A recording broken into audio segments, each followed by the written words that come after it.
And welcome back to the ship here on Fox Sports Radio, KLKC 1540 AM. I am your host, the captain of the ship, the Honorable Darren Smith, and with me on the line all the way from Bristol, Connecticut is the one and only Jemele Hill, the co-host, the better half of the co-host of His and Hers on ESPN2, which you can catch every day, Monday through Friday, noon Eastern, 11 Central on ESPN2. Jemele, welcome to the ship. For having me, I appreciate it. Well, first of all, I thank you for taking the time to doing this. The first thing that I was talking about in the opening segment was Draymond Green and his insistence on for whatever reason, he wants to show his junk, I guess. Have you heard and seen enough of Draymond so far? No, and I'm probably the wrong person to ask because I'm a Michigan State graduate, just like Draymond is. And that doesn't obviously automatically mean that I'm going to support whatever he does. I mean, I think he's made some mistakes. Certainly he would realize that and admit that himself. But I put this in a little bit of a different category. Was it an embarrassing moment? Yes. But look, like it or not, it may not be the most cool thing to do. I can't even really put it necessarily on a generational thing, but I mean, he is not the first professional athlete to make this particular embarrassing error. And a lot of guys, especially this is generational, they meet and interact with people on social media. And so I think having become a relatively new Snapchat user, I can easily see how this mistake happens. Now, you can certainly question his judgment. I do. In terms of I do. Yeah, and that is all fair game. But I guess in the context of what and how people meet these days, in some ways, it's kind of par for the course. Now, there's a lot of things that took place. I know in the month of July you had 2 stints of a vacation through our email talks. But give me your overall thoughts on the Golden State Warriors super team with the addition of Kevin Durant. It certainly made the NBA more interesting. I mean, I know there's a lot of people out there who consider themselves basketball purists who reject the idea of a super team. And I guess my perspective on it was always, well, this is also an era, too, where championships have become the defining characteristic of a player. Now, everybody isn't like that, but let's just say there's certainly a lot of people who are.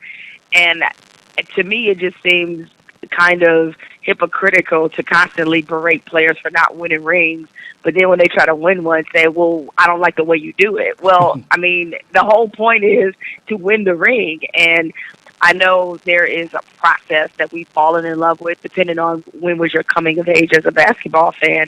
But I think today's player is much more aware of, they're much more binary with how they do things. Like either it's a win or not. And I just don't think the idea of playing with other superstars is just not as distasteful as it used to be. Free agency has given them that power. And considering how most of these guys are used to teaming up with other superstars through AAU, it just is looked at a lot differently than a lot of other people who saw, Michael Jordan or Magic or Isaiah Thomas or those guys go through a certain process to win a championship. Now, I guess my question as it relates to that is that would you not say that in the 80s they were super teams, they just didn't come in the form of free agency? I mean, if you look at, obviously, Larry Bird's teams, with that front court, and of course you had Danny Ainge and Bill Walton, on top of the Lakers, when you have, Worthy, Magic, Kareem, Klay Johnson, Dennis Scott, all these people, I mean, I guess my thing is they had super teams back then, but they were just built through the draft because they didn't have free agency back then. Yeah, and it was, and part of the reason why those super teams were built during the draft is because college players didn't leave early, all right? And so they were getting a different kind of player. Number one, that came to their franchise where you could, in a draft, you might see 7 or 8 Hall of Fame type of players, if not more. So they were getting a different kind of player. They were building through the draft. Free agency wasn't as player-friendly as it is now, so there was a lot of reasons. But, yeah, when you look years later to the type of teams that those teams had, then they're very much super teams that had 3 and 4 superstars because that's what you needed to win.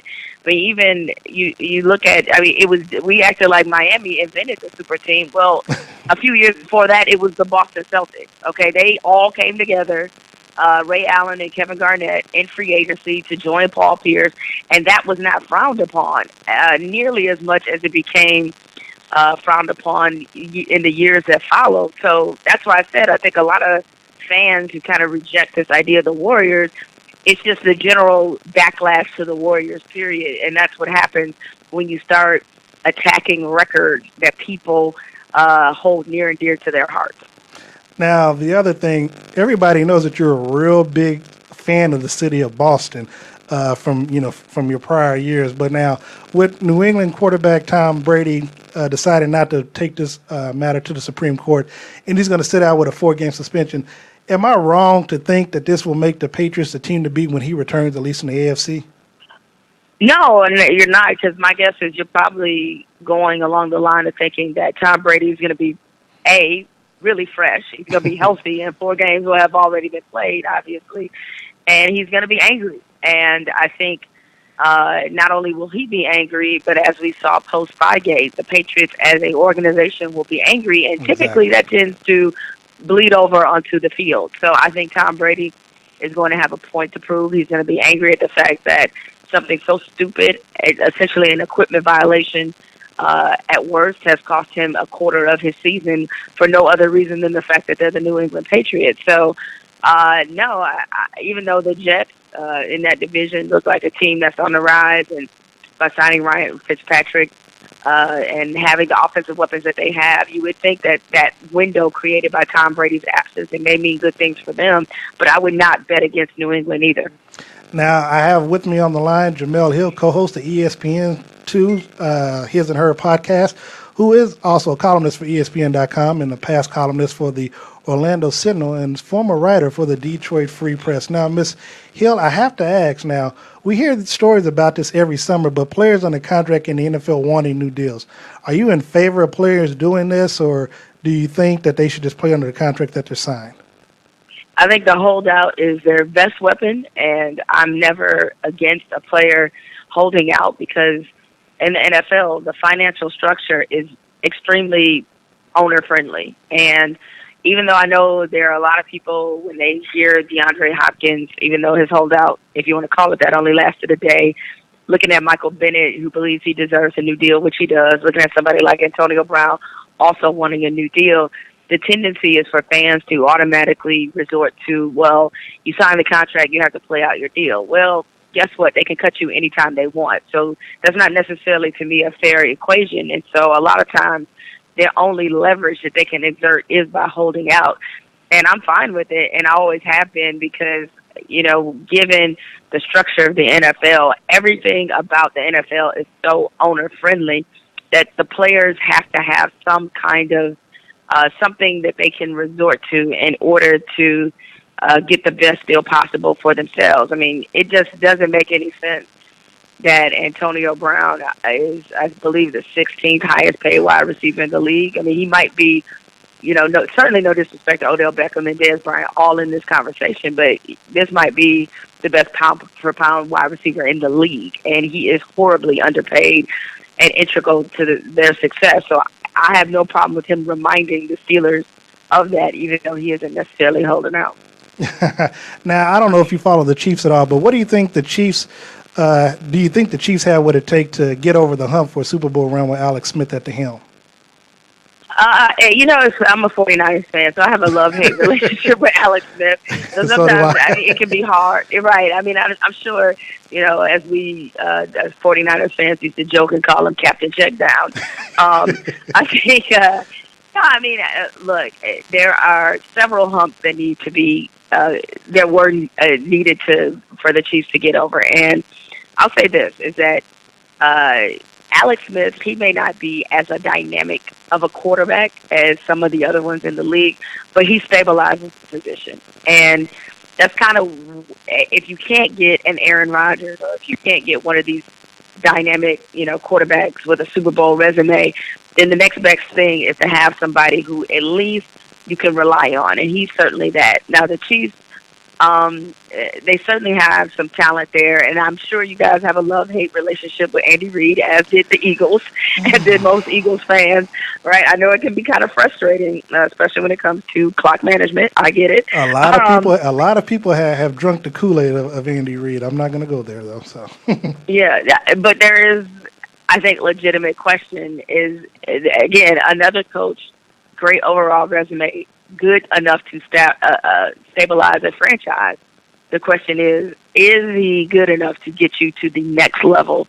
And I think that's still a critical question when you look at how he coaches and how he coaches up, for that matter. all right, Jemele, stay with us. We got to take a quick break. Keep it locked in here on the ship, here on 1540 AM KOKC Fox Sports Radio.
And fans of individuals, fans of their sport, to kind of come together and maybe hear each other in a different way. Like, the average, person may not listen to their political leader or may not listen to their friends, but if they will listen to LeBron James, then there's a certain meaning that you can derive from that. So I'm just happy that they're engaged and feel that they have every right to speak to issues like most of us do, because I think we did go through a period where they just not necessarily didn't want to be bothered, but they probably wondered whether or not the risk was worth the reward.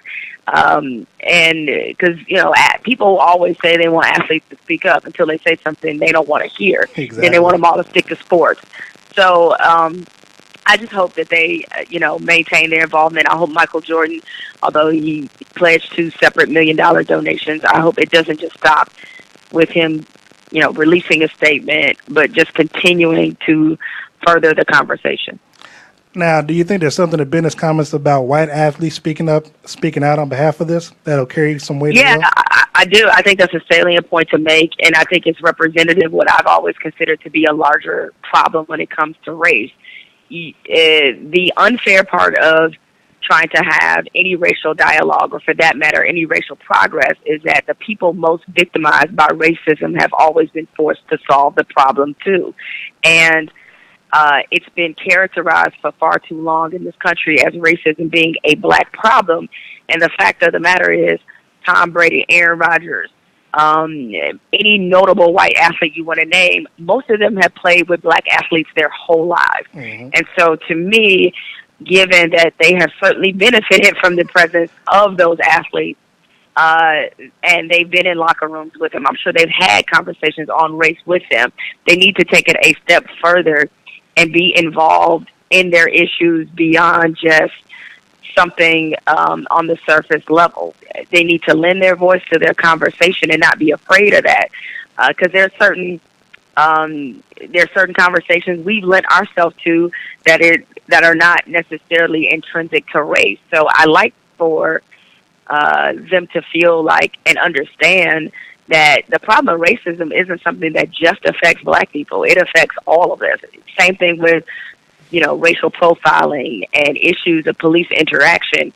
Like, those are problems that are societal problems. They're not just racial problems. So hopefully they will feel more comfortable being engaged or be inspired by their teammates and taking a cue from the WNBA, because you saw Sue Bird and Breanna Stewart and white players standing with Black players in the WNBA, trying to send the message that it was an important issue to address for all of them, not just Black people. Now, it's funny you say that, because when Carmelo Anthony came out in the beginning, I was like, okay, I need you to put your money where your mouth is. Then when the players got fined, I didn't see him open up his wallet. You know what I'm saying? Al Sharpton volunteered to do that, but I'm like, come on now, you want people to come out and make the sacrifice. You got $100+ million. These players don't make that kind of money, so, Yeah, it was risky. I mean, look, as you just mentioned, WNBA players, they don't make a lot of money. So if anybody's going to feel the brunt of a fine, it's them.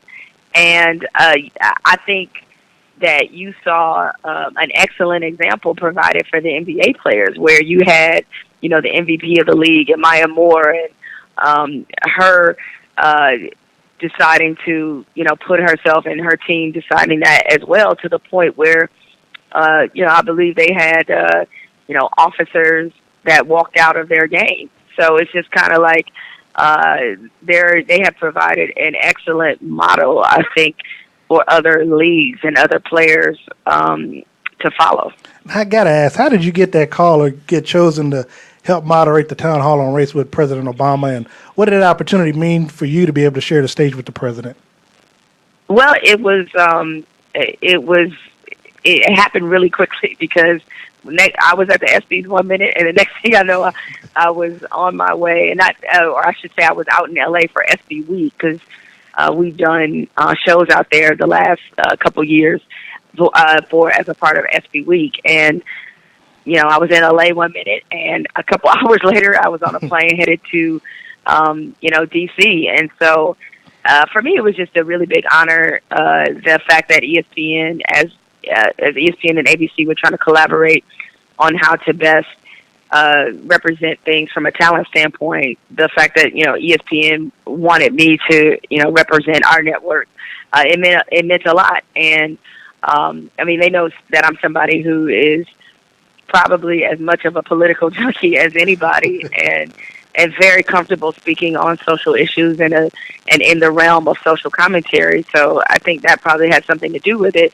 And it certainly was very humbling for me to be a part of, not just because the president was involved, but to me the best part was, before we even taped the program, was being able to meet and interact and talk to a lot of people who've been directly involved by some of these incidents that have touched us all these last few weeks. To talk to the two women who survived the Charleston shootings, to talk to Erica Garner, the daughter of Eric Garner. Like, that to me was the most special part. And there's a guy named President Obama I got to talk to afterwards, and I met him before, so it was great to reconnect with him as well. So for me, it's definitely a career highlight and something I'm very proud to have been a part of. Now, you and Michael Smith, y'all share some of the best on-air chemistry on TV. When did you know your friendship off camera would transfer on screen? We always had that suspicion, and certainly everybody who's friends, quote, in real life, that doesn't mean they're going to be great on TV together. But when we originated, or when we started doing our podcast, which then later led to them changing the name of the TV show and making it all one brand, we tried to, convince a lot of people before this kind of evolved that we thought we had something. And I think there was some hesitancy because, unless that's just kind of the way, you got to get used to the way that television works. It's like they don't want to do it till they've seen it already. So they can identify you as something that's already been done, which is, kind of counterintuitive of the idea of discovery. But that's just the way it works in television. And Mike and I always knew we had something. It was just a matter of getting other people to believe it and to see it as well. And, once that happened, they certainly bought in and have helped, mature our show and our growth as individual talent. So I'm really lucky, as I tell people all the time. I drew the winning ticket in the co-host lottery because it's not a lot of people on television who are working with people that they're close to. Sometimes people are really good actors and actresses. There's a lot of people on TV I know that hate each other, that work together behind closed doors. But, Mike is one of my best friends. I consider him to be family. And to have that kind of personal relationship that dates back almost 20 years and for us to be doing what we're doing on TV, it's just really a carryover. So it's been great for us. And, we're anxious to see kind of what lies ahead. Now I got to know, who comes up with those spoofs? Because I was looking at, obviously, the stepbrother spoof. Yeah. I mean, who comes up with that stuff? And, of course, the classic Coming to America. I mean, who sits around and thinks of stuff like that? Well, here's the funny thing is, and this is why whenever younger journalists ask me about, success and that kind of thing, I always tell them that you can certainly improve on being a broadcaster and all that, but stay who you are. The more you do this, the better at being yourself you'll be.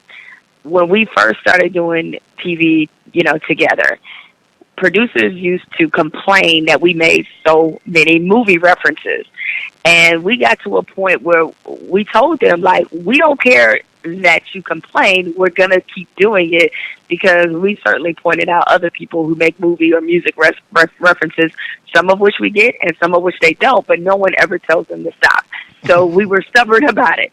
It got to a point where they finally gave in. And then it reached a point where it was during the weekend. The idea started to kind of form before this, but we were looking ahead to two things. One, it was Eddie Murphy's 50th birthday, I believe, that was coming up. So we were trying to think of a way we could celebrate that. And it was also the biggest sporting weekend of that particular year, which was the year that it was the Kentucky Derby, the Mayweather-Pacquiao fight, the NFL draft. Mm-hmm. Like, it was supposed to be the biggest sporting weekend of the year.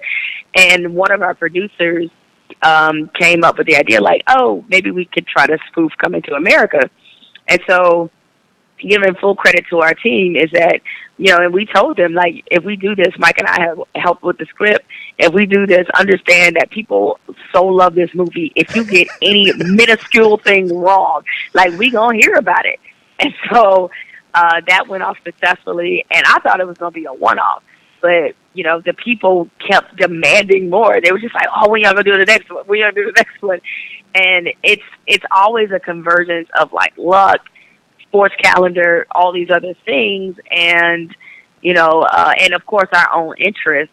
We were trying to decide what we wanted to do for Halloween. Our idea was to dress up on the show and be Lucius and Cookie from Fox. God, that was funny. One of our producers took it even further and said, why not? We should just do a skit and just build it off, kind of you guys. And we're like, all right, cool.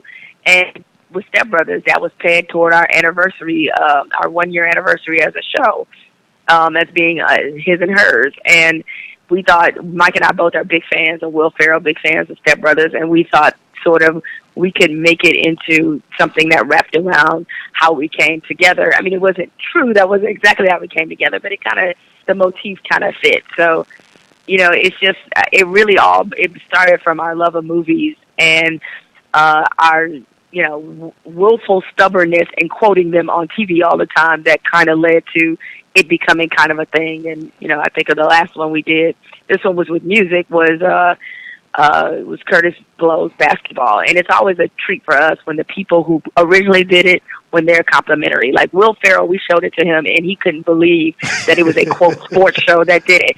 Same thing with Arsenio Hall, who showed it to Eddie Murphy, and he also could not believe it was a sports show that did it. So, and Curtis Blow, he said it's the best parody of the song he's ever heard. So that is where we are truly humbled when the creators tell us that we nailed it. And I would just love to see you all reenact that scene of Harlem Nights with him shooting off your pinky toe. For some reason, but believe it or not, that has been brought up because people, of course, now people send suggestions like, why don't you guys do this scene or that scene or whatever?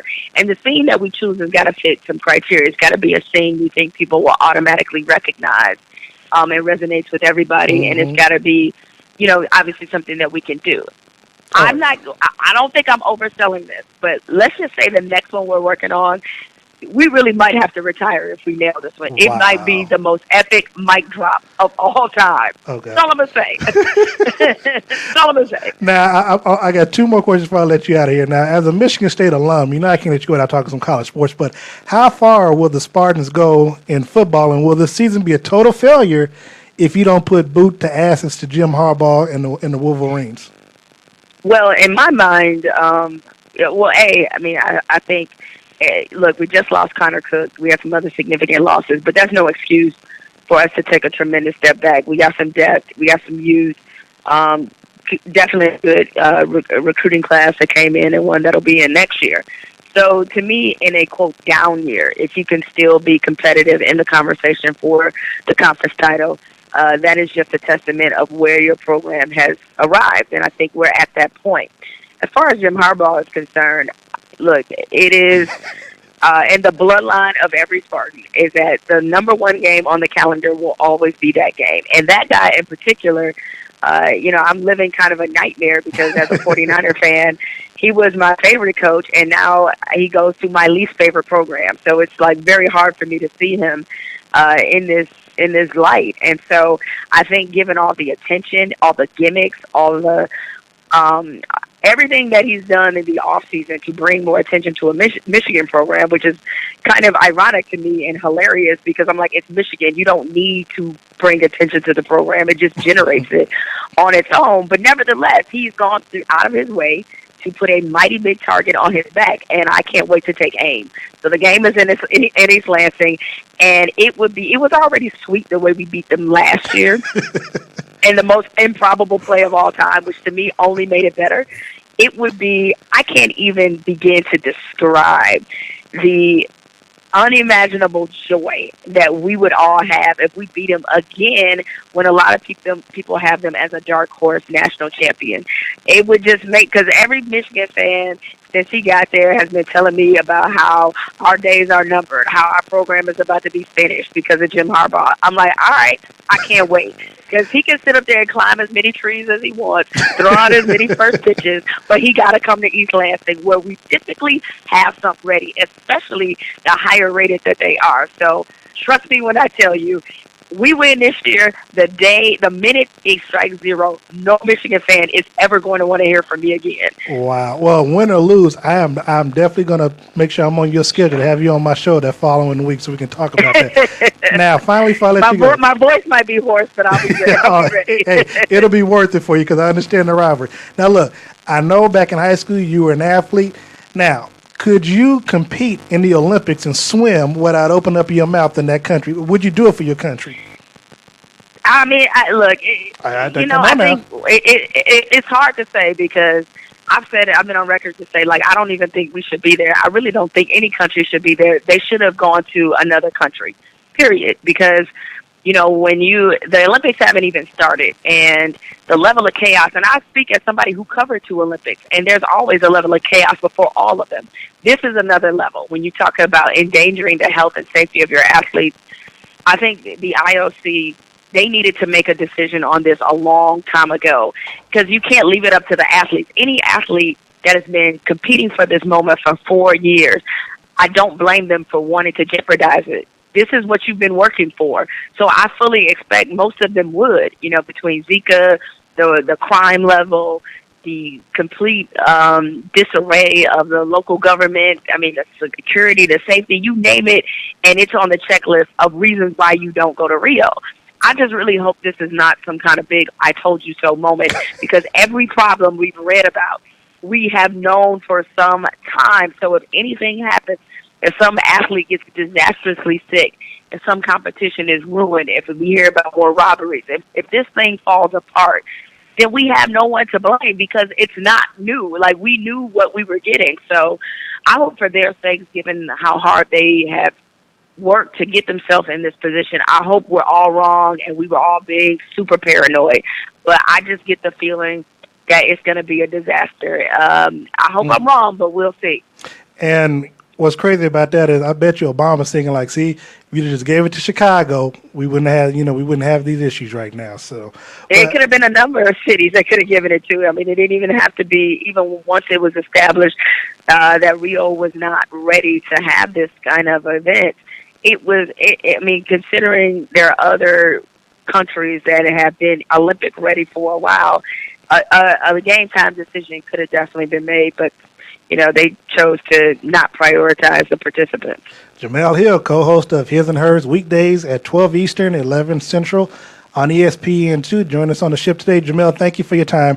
And I must say, my sister Sharice is probably going crazy right now hearing this interview right now. I told you she was, when I told her what you emailed yesterday, she was like, I can't believe she responded. I love her so much. So, I'm throwing her name out there in the middle of the interview because she loves you so much. So I had to get that out there to you while I had you on the air. Yeah, no problem. And tell her good luck. And I appreciate the support. All right, thank you for doing it, and I will definitely get you back on before the end of the year. Thank you so much. Okay. All right, talk to you later.